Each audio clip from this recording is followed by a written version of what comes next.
Bé, en primer lloc, el que hem de saber és en quina normativa es basa aquesta adjudicació d'inici de curs. D'inici de curs. Tot i que l'acord del professorat interí ha estat denunciat, continua vigent mentre no hi hagi una normativa que el substituïsca, així que la normativa vigent serà l'acord del professorat interí, l'addenda del 2015 i la resolució del gener del 2018. Val? Cada curs la conselleria publica una resolució i en aquest cas la resolució es va publicar el 4 de juny del 2026. D'acord? Si voleu consultar-la, podeu fer-ho. Quins participants estan cridats a aquesta adjudicació d'inici de curs? Doncs, en primer lloc, hem de tindre en compte que hi ha dos tipus de participació. Està, per una banda, la participació voluntària i, d'una altra banda, la participació forçosa. Quan parlem de participació voluntària, òbviament estem parlant d'una participació que en el cas de no voler-se fer, de no tindre voluntat de fer, podeu no fer. Qui esteu en aquest cas? Doncs el personal funcionari de carrera que estigui en excedència o que estigui en algun tipus de situació que implique voler reingressar de manera voluntària pot o no participar en aquestes adjudicacions d'inici de curs. D'altra banda, també pot participar de manera voluntària el personal funcionari interí que ja estigui en les borses. D'acord. Vale. Qui participa de manera forçosa? En canvi, alguns de vosaltres sí que esteu obligats a participar i en aquest cas seríeu el personal funcionari de carrera que no tinga encara de destinació definitiva i que per tant hagi de participar de manera forçosa, de manera necessària. D'altra banda, també, aquells que estigueu en provisional o estigueu adscrits a l'estranger i estigueu obligats a reingressar, o aquells que estàveu sense destinació perquè havíeu tingut algun tipus de sanció i s'ha acabat el termini d'esta sanció, també esteu obligats a participar en aquestes adjudicacions d'inici de curs. També esteu obligats a participar aquells que hàgiu sigut seleccionats en procediments selectius, és a dir, en oposicions o algun concurs de mèrits. Val? Aquells que hàgiu fet les pràctiques enguany estareu obligats també a participar de cara al curs que ve. Sabent que hi ha una assemblea programada per a la gent que heu consolidat a través del concurs de mèrits per a la reserva de discapacitat que hi havia, el dilluns teniu una assemblea específica per a això, però bé, també heu de participar en aquestes adjudicacions d'inici de curs i esteu també obligats a participar. Aquelles persones que no van poder acabar les pràctiques en este curs 25-26 i les hagin d'ajornar i continuar-les al curs que ve, també han de participar de manera obligatòria, així com aquelles persones que per alguna raó no van passar, no van ser aptes en la fase de pràctiques este curs passat. També estan obligats a participar per fer la fase de pràctiques el vinent curs, el 26-27. Quins són els criteris d'adjudicació o en quin ordre de prioritat participa cada col·lectiu dins d'aquestes adjudicacions?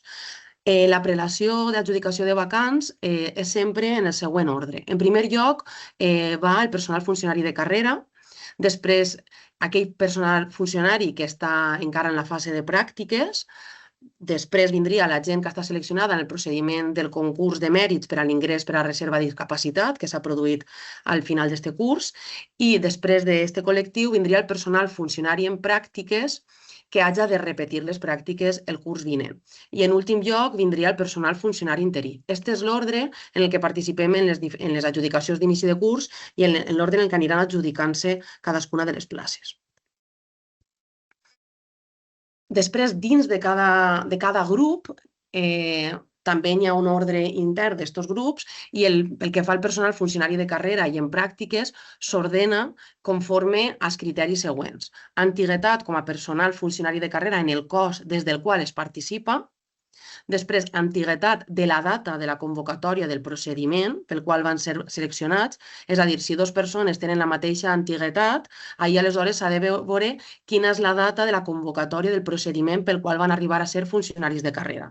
I si també això coincidirà, aleshores sí que ja passaríem a tindre en compte la major puntuació obtinguda en aquell procés selectiu pel qual van ser seleccionats. És a dir, dues persones que van treure la plaça com a funcionaris de carrera en el mateix procediment selectiu el mateix any, aleshores hauríem de veure qui va quedar per davant per a que tinga prioritat a l'hora d'aquestes adjudicacions. Després, en el cas del personal funcionari en pràctiques, l'ordre que segueix és bàsicament l'ordre en el que ja van quedar ordenats en el procediment selectiu. I pel que fa al personal funcionari interí, ahir s'ha de tindre en compte l'ordre que cada un ocupa en la borsa per la qual participa. Sabeu que en les últimes setmanes s'han publicat els diferents integrants de cadascun d'estos col·lectius, que hem tingut un temps per revisar que estava tot correcte o per poder demanar que es rectificar alguna cosa, però ja estan els llistats definitius, d'acord? Sí que hi ha una qüestió que d'alguna manera modifica un poc este ordre que vos he explicat i és aquella qüestió que té que veure amb les vacants classificades de difícil provisió. Ara després ho explicarem un poquet millor, però sí que en este tipus de vacants l'ordre s'altera perquè aquelles persones que han ocupat una vacant classificada com de difícil provisió este darrer curs 25-26 poden prorrogar-la un curs més, sempre que es complisquen determinats requisits, d'acord? Si esta plaça es va començar a ocupar el curs que hem acabat en les adjudicacions o bé de les d'inici de curs del juliol passat o en la primera adjudicació del setembre del 25. Sempre i quan la persona que vulgui prorrogar la plaça torni a demanar aquesta mateixa plaça en primer lloc, ara quan faci l'adjudicació d'inici de curs, i sempre i quan esta plaça continuï com a vacant el pròxim curs. Val? O, si no com a vacant és tan concret, una altra de la mateixa especialitat en el mateix centre. Si aquests requisits es complixen, és a dir, si es va obtindre en les adjudicacions d'inici de curs del curs passat o en les primeres de setembre, si la sol·licita en primer lloc quan faci la petició d'inici de curs i si continua existint tal plaça en el mateix centre, aleshores podrà prorrogar-la un any més. El termini d'aquestes adjudicacions d'inici de curs, doncs estem encara esperant que es publiqui de manera oficial al web. Hi havia una previsió que més o menys ens podria fer pensar que anava a ser un procediment prou àgil i que anava a resoldre's este principi de juliol, més prompte que altres cursos, però de moment no podem assegurar que aquest calendari vagi a complir-se perquè ja veiem que hi ha una miqueta de retard ja amb les comissions de servei que també suposaran retardar tots aquests procediments. Hem de tindre en compte que, com a mínim, el llistat de vacants s'ha de publicar amb 48 hores d'antelació a la resolució definitiva d'aquestes adjudicacions d'inici de curs. Per tant, no vos agobieu, podeu fer les adjudicacions ja, la petició d'adjudicacions ja, però sapigueu que fins que no es publiqui aquest llistat de vacants, 48 hores després, com a prompte, serà la resolució definitiva de les adjudicacions. D'acord? Hem de tindre en compte alguns aspectes importants en aquestes adjudicacions d'inici de curs. Molts de vosaltres ja haureu fet moltes voltes les peticions i segurament tot això que hem explicat o el que anem a explicar ja ho sabeu, però sobretot això és important per a la gent que potser participeu per primera vegada o que no teniu molt clar algunes puntualitzacions. En el moment d'entrar a l'aplicatiu de les peticions telemàtiques, veureu que el sistema vos demana, vos pregunta que confirmeu el vostre estat en la borsa. És a dir, si voleu estar com a activats o com a desactivats. Això és per a aquelles persones que participen de manera voluntària, òbviament. Les persones que participeu de manera voluntària teniu la possibilitat de desactivar-vos, de manera que no se us adjudicarà ninguna plaça en aquestes adjudicacions d'inici de curs ni en ningunes altres adjudicacions mentre vosaltres no vos activeu. Podeu canviar l'estat activat i desactivat en qualsevol moment, sempre i quan no s'hagi tancat ja l'aplicatiu per a fer les peticions. Què vull dir amb això? Si vosaltres feu una petició i una volta s'hagi tancat l'aplicatiu entreu a desactivar-vos, el sistema li farà igual que vos desactiveu perquè en el moment final, abans de tancar-se el període per a poder fer aquestes adjudicacions d'inici de curs, vosaltres estàveu activats i, per tant, el sistema vos adjudicarà alguna cosa tenint en compte la vostra última petició. D'acord? Però llevat d'això, estos dies encara podeu activar-vos o desactivar-vos tantes voltes com considereu, com dubteu o com canvieu d'opinió.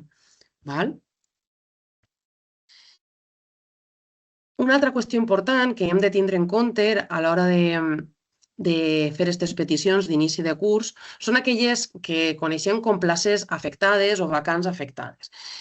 Este tipus de places són places que apareixen com a substitucions indeterminades. A aquestes places només poden optar aquelles persones interines. Per què? Perquè estem parlant de places, els titulars de les quals es troben prestant serveis en altres destinacions. bé en altres llocs de conselleria, bé ocupant algun tipus de càrrec polític o algun tipus de permanent sindical. Totes aquestes places apareixen com substitucions indeterminades i com a tal només poden ser sol·licitades per interins. Per què és això així? És així perquè estos titulars de les places en qualsevol moment al llarg del curs poden decidir reincorporar-se i, per tant, la persona que està cobrint aquesta substitució indeterminada se li acabaria la substitució indeterminada. D'acord? Una qüestió important per al funcionariat de carrera i en pràctiques és el que té que veure amb aquests llocs dels centres d'educació especial, els centres penitenciaris, els centres de reeducació i els centres singulars coneguts com CAES. Aquest tipus de centres només s'adjudiquen si es sol·liciten expressament. És a dir, si nosaltres en la nostra petició volem que es tingui en compte que volem poder optar a una d'aquestes places, hem de posar en concret el codi del centre, demanar aquest centre en concret. Si fem una petició en la que demanem tota una localitat en la que existeix un d'aquests centres, però no posem aquest centre en concret, aquest centre no s'adjudica de manera voluntària a ningú funcionari de carrera i en pràctiques, a no ser que, com he dit, el demani de manera expressa. D'acord?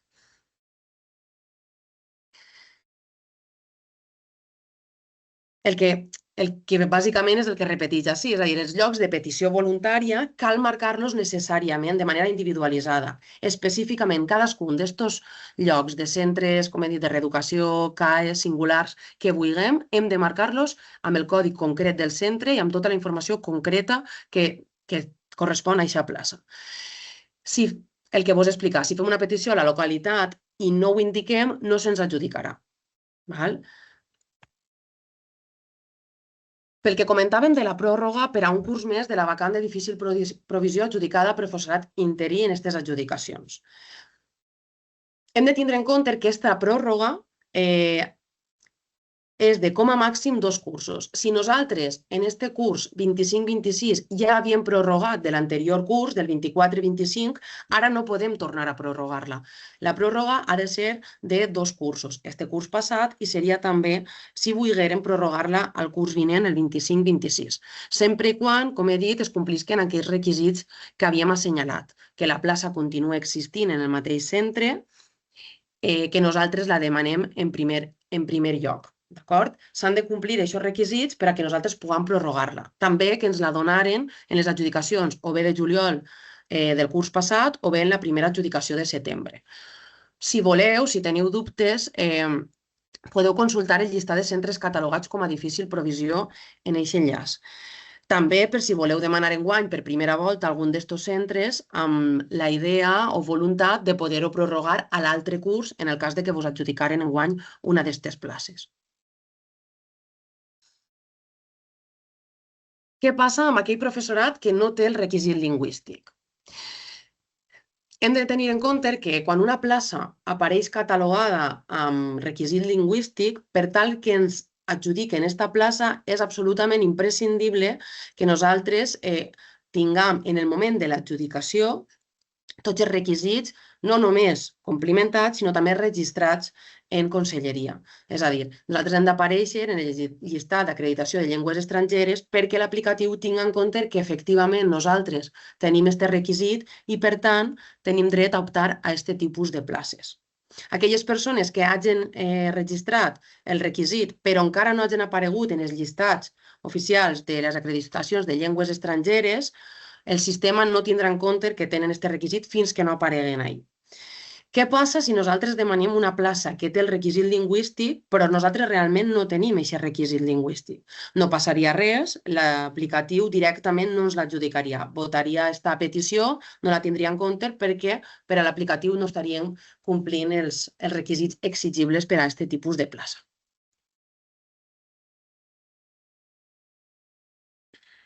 Això és el que vos he explicat. Qüestió a tindre en compte també per a la gent que, sobretot per a la gent que participeu per primera volta, aquelles places que apareguen publicades com a vacants, sabeu que tenen duració fins al 31 d'agost del 2027. Començaran a 1 de setembre i acabaran al 31 d'agost de 2027. mentre que les substitucions indeterminades finalitzaran o bé en el moment que el titular es reincorpore o, si això no passa, com a màxim fins al 30 de juny de 2027. D'acord?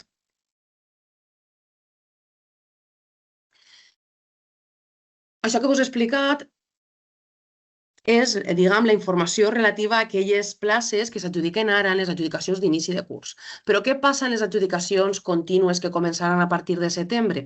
Doncs ahir també hem de tindre en compte el mateix. Aquelles places que a partir de 1 de setembre es publiquen com a vacants finalitzaran a 31 d'agost del curs 2027 sempre i quan aquestes vacants siguen adjudicades abans del 31 de desembre. És a dir, qualsevol vacant adjudicada des d'ara, des de les adjudicacions d'inici de curs fins al 31 de desembre, acabarà a 31 d'agost del 2027. En canvi, aquelles places que, tot i ser vacants, s'adjudiquen a partir de l'1 de gener, aquestes places també acabaran a 30 de juny, tal com ho fan aquelles substitucions indeterminades en les quals no es reincorpora el titular.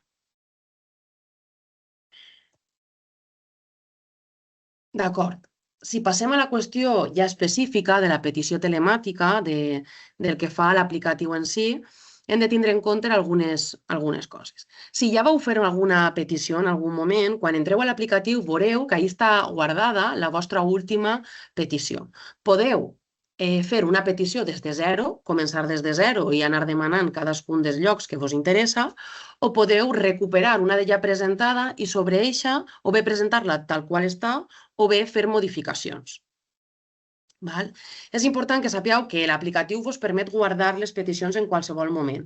I nosaltres sí que recomanem que aneu guardant, sobretot si feu una petició molt llarga, perquè pot passar que l'aplicatiu en algun moment falle o se vos caduque la sessió o que passi qualsevol cosa, és important que aneu guardant les peticions. Penseu que no passa res perquè feu una petició de manera un poc acurada, perquè sempre podreu repetir-la, revisar-la, sempre i quan estigui obert el procediment. Així que ara mateix, després d'esta assemblea, si voleu, podeu entrar, fer una petició, guardar-la i després demà, en un parell de dies, podeu continuar revisant-la, modificant-la o canviant allò que considereu. D'acord?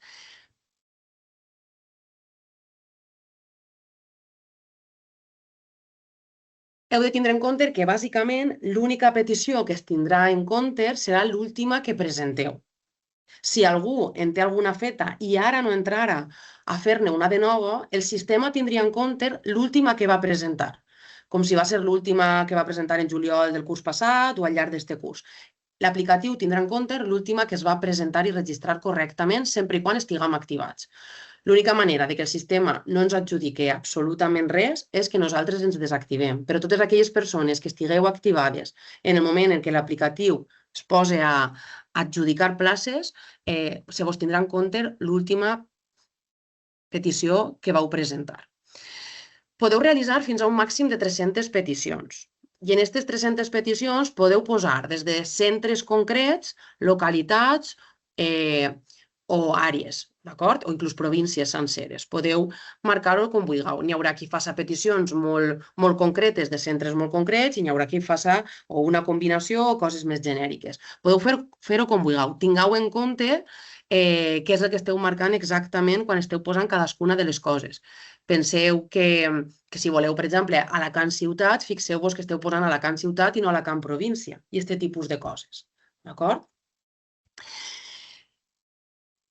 Vos veureu que quan entreu a fer la petició n'hi ha un moment en què vosaltres ja haureu fet totes les peticions que vos interessen i doneu a continuar i vos demanarà que ordeneu quin és l'ordre de les províncies que voleu que se vos tinga en compte en el cas de que se vos tinga que adjudicar de manera forçosa. Hem de tindre en compte que ara per ara, aquells que participen de manera voluntària, és a dir, per exemple, els interins, no tenim adjudicació forçosa, però aquelles persones que participen de manera obligatòria sí que poden ser adjudicades de manera forçosa. Per això és molt important que aquelles persones que esteu participant de manera obligatòria ordeneu bé tot allò que voleu, vos recomanem que feu aquestes 300 peticions en l'ordre que considereu, perquè si vos van adjudicar alguna cosa sí o sí, millor serà que vos adjudiquen alguna cosa que us agrada un poquet més que altra. Però en qualsevol cas haureu de marcar l'ordre de de les províncies que voleu que se us adjudiquen en el cas de que arribeu a eixa forçosa. En el cas de la gent que participeu de manera voluntària, veureu que a l'aplicatiu també vos demana que seleccioneu això. Seleccioneu-ho. No patiu, perquè encara que ho seleccioneu no existeix la forçosa per a aquelles persones que participeu voluntàriament. Però bé, l'aplicatiu continua d'esta manera i el sistema vos continuarà demanant que marqueu en la província que voleu de forçosa. Però no penseu que és que vos poden adjudicar de forçosa si esteu participant voluntàriament. En el cas que quan estigueu fent aquesta petició telemàtica vulgueu optar a un centre, a un mateix centre per més d'una especialitat, és a dir, si vosaltres teniu reconegudes més d'una especialitat i voleu optar en el mateix centre perquè vos interessa sobretot treballar en aquest centre i no tant quina especialitat, doncs si teniu reconeguda l'especialitat d'història i de valencià, per exemple, i voleu posar un centre les dues voltes, heu de pensar que heu de fer dues peticions diferents. És a dir, una primera en la que aparega el centre X per l'especialitat X i amb el tipus de vacant que voleu, si voleu vacant, substitució indeterminada, si voleu que siga itinerant, heu de marcar-ho específicament. Ara després, quan vegem el que és l'aplicatiu, veureu les diferents caselles i potser s'entén un poquet millor. Però heu de tindre en compte que si a vosaltres us interessa treballar en un centre i teniu més d'una especialitat reconeguda, en posar-ho una volta no és suficient per a que tinguin en compte totes les possibilitats que teniu. Si teniu més d'una especialitat, com a mínim heu de posar una volta per cadascuna d'aquestes especialitats.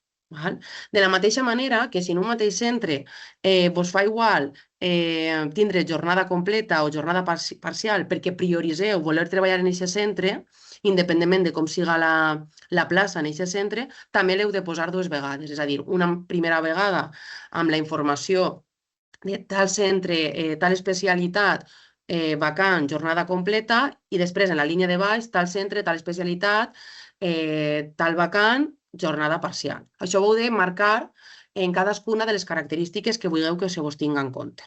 Però ja dic, ara després, quan vegem l'aplicatiu, quina forma té, potser es comprèn millor. Importantíssim és que una volta presentada aquesta petició, el PDF que es genera com a justificant el descarregueu. És molt important que aquest PDF el descarregueu i el guardeu, d'acord? Perquè aquest serà un comprovant de que vosaltres heu fet la petició correctament. No té per què passar res, però si en algun moment hi haguera alguna cosa, alguna errada o alguna cosa a reclamar, és important que vosaltres conserveu aquest PDF, perquè en aquest PDF posa quan heu fet la petició i els centres que heu demanat en aquesta petició, a quina hora i quan es va guardar. Posa tota la informació relativa a aquesta petició. De fet, si en feu avui una, ens generarà un PDF amb tota aquesta informació i si demà en feu una altra, ens generarà una altra amb tota la informació. Guardeu la darrera petició que presenteu per si de cas. Ara, per explicar-vos com funciona aquest aplicatiu de les peticions de les adjudicacions d'inici de curs, el que vaig a fer va ser eixir-me'n d'esta presentació i ensenyar-vos com arribar a aquesta pantalleta des del buscador d'internet. D'acord? Marta, ara em diràs si es veu bé. Ho veieu? Sí. Si poseu en el buscador adjudicacions d'inici de curs GBA, en la primera entrada que vos ix, punxeu ahí. I aleshores, així, depenent de quin siga el vostre cas, si sou funcionaris de carrera i en pràctiques, si sou interins, depèn de quin siga el vostre cas, punxeu. Jo punxo en esta perquè jo soc professora interina. I aleshores, així dins, heu de punxar on posa cossos de mestre, secundària i altres cossos. Ahí dins, de totes les pestanyetes que vos ixen, heu de punxar en la de convocatòria i petició telemàtica. Aleshores, així, si aneu cap avall, veureu que així està accés a petició telemàtica. I una volta així dins, torneu a anar cap avall, ahí teniu exemples del que després serà l'aplicatiu, que ara vos explicarem, i vos va explicant una miqueta, que també podeu llegir-ho si voleu, però si aneu cap avall del tot, veureu que hi ha un enllaç que vos obri a la petició, que seria aquesta mateixa pantalla. Aleshores, ahir què hem de tindre en compte? Sobretot les persones que ja heu entrat més voltes ja tindreu l'usuari i contrasenya generats i podeu entrar directament. Aquelles persones que entreu per primera vegada heu de posar el vostre DNI i ahir se vos faran una sèrie de preguntes per a que genereu una contrasenya i a partir d'ahir pugueu entrar a fer les peticions. D'acord? De totes maneres, recorde que durant este mes de juliol estem en el sindicat per atendre els vostres dubtes o qualsevol cosa que no vos aclariu o que tingueu alguna cosa a resoldre. Sobretot ho dic per si algú no s'aclarira fent això de generar la contrasenya, si és la primera volta que ho fa, que no s'angoixe, que ens busque els permanents de comarca o que acudisca a les seus pel matí, que també fem guàrdia pels matins. Val. Podeu autenticar el vostre usuari i entrar. Val? Aquestes preguntes les fa la gent que entra per primera vegada. Val? La gent que ja teniu usuari i contrasenya no vos fa preguntes per generar una contrasenya perquè ja la teniu. Són preguntes que fa la gent que entra per primera vegada a l'aplicatiu. Val?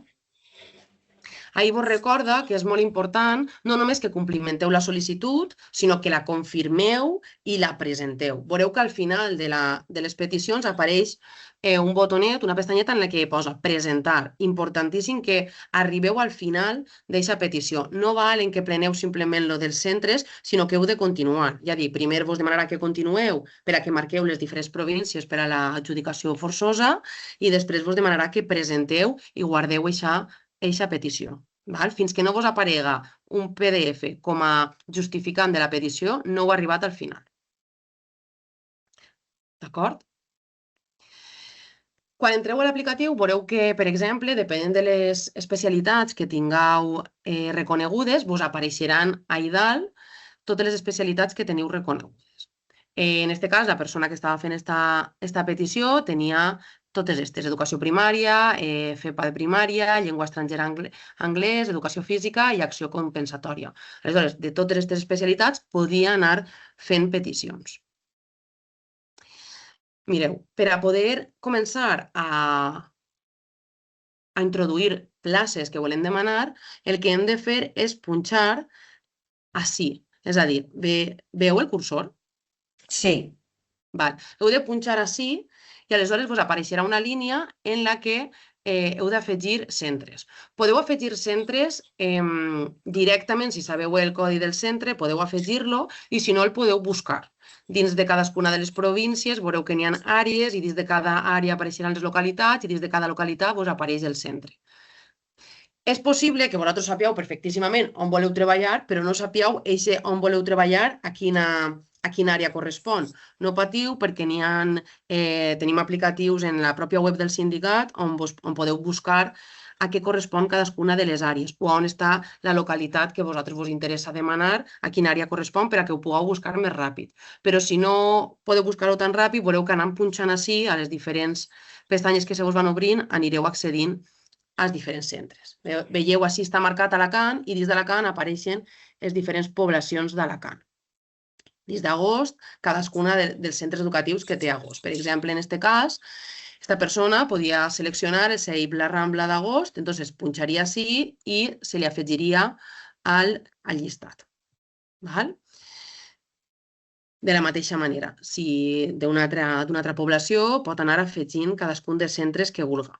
Podeu afegir-los primer de la mateixa població, tots els centres que voleu, i després afegir-los al llistat o fer-ho un a un. Una volta us apareguen així els centres, mireu, aquesta persona ha triat el CEIP Miguel Hernández de Torrent, aleshores ha de triar per quina especialitat vol treballar en aquest centre. Com és una persona que té reconeguda tant l'especialitat d'acció compensatòria, educació primària, FEPA primària, llengua estrangera anglès i educació física, ha de triar per quina voldria i aleshores la marcarà sí. En el cas que vulgui treballar en el CEIP Miguel Hernández tant de primària com d'educació física, per exemple, l'haurà de posar dues voltes, és a dir, li haurà d'aparèixer així CEIP Miguel Hernández primària i baix, en la línia següent, CEIP Miguel Hernández educació física. Val? Important després també, quin tipus de plaça volem demanar. Si nosaltres, aquesta pestanyeta, posem no itinerant, estem demanant una plaça que tota la jornada transcorrega en aquest centre, en este Miguel Hernández. En el cas que, com vos he dit abans, no vos importa si és itinerant o si és tota la plaça en el mateix centre, aleshores haureu de duplicar la petició i demanar-la 2 vegades. És a dir, una en la que aparega tota aquesta primera informació igual i en el tipus posa no itinerant, i en la següent línia tota la informació igual i en el tipus posa itinerant. D'acord? Si voleu duplicar, el que vos estava dient, que vos aparega en 2 línies exactament el mateix, però fer alguna modificació, podeu punxar directament a aquest simbolet que teniu ací. Aquest simbolet el que farà és duplicar-vos allò que teniu seleccionat. En aquest cas, havia seleccionat el CEIP Antonio Machado i al punxar duplicar li apareix ací baix, veieu? I li falta marcar l'especialitat i, si vol canviar el tipus. Si posareu 2 línies exactament igual, quan punxareu a guardar i continuar, el sistema vos diria tens duplicada una petició igual i llavors podríeu revisar i donar-vos compte de si és una errada o si és que volíeu posar-la repetida modificant alguna cosa, doncs tindreu temps de revisar. Finalment, quan així tingueu tota la llista de peticions que vulgueu, podreu presentar-la. Heu de tindre en compte també que vosaltres podeu anar afegint centres ací i places, però imagineu-vos que quan porteu 15 peticions, la que esteu afegint en el lloc 15, penseu que voldríeu optar a aquesta plaça per davant d'altres que ja havíeu afegit. Doncs no passa res. La seleccioneu així en groc i la podeu moure en el cursor cap amunt al lloc que vulgueu. Podreu modificar aquest ordre. Podeu començar per aquelles places que tingueu clar que voleu i després modificar. No passa res. Després d'això heu de punxar així, com us dia, en presentar. És importantíssim perquè fins que no arribeu a aquest punt, punxeu presentar i vos descarregueu el justificant, la petició no quedarà guardada de manera correcta. Coses a tindre en compte per poder fer esta petició. Teniu un parell d'aplicacions que poden ser-vos molt útils. Una és l'aplicació que es diu De casa al cole, que és una aplicació en la que vos indica un poc la distància que n'hi ha des d'un centre al lloc on residiu. I després també, dins de l'espai de l'afiliació de l'STPB, podeu buscar allò de les àrees que vos dia. Com parla a voltes d'àrea 2.1, aleshores diu, però quins centres n'hi ha en aquesta àrea?